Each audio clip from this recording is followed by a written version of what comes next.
বিনার জগতের সকল বন্ধুদের অনেক অনেক ভালোবাসা শুভেচ্ছা জানিয়ে আমি দুপুরের খাবারটা আজকে বেড়ে নিয়েছি। গরম ভাত, কাঁচকলার খোসা বাটা, এটা কাঁচকলার খোসা কালো জিরে দিয়ে, রসুন দিয়ে, কাঁচা লঙ্কা দিয়ে বাটা হয়েছে। কাঁকরোল ভাজা, চাল কুমড়োর খোসা, কালো জিরে, রসুন, কাঁচা লঙ্কা, পেঁয়াজ দিয়ে ভাজা। রুই মাছের ঝোল,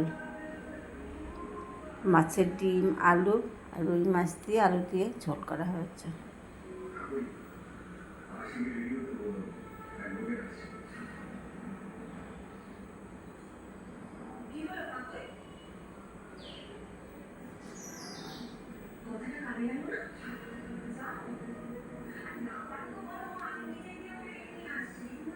তো বন্ধুরা, দুপুরের থালিটা কেমন হয়েছে অবশ্য করে লাইক, কমেন্ট, শেয়ার করবেন।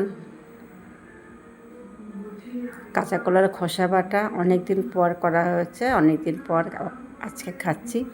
আমি যখন কাঁচা কলার খোসা বাটা করব তখন ভিডিওটা করব। তো রাখছি বন্ধুরা, সবাই ভালো থাকবেন, সুস্থ থাকবেন, টাটা।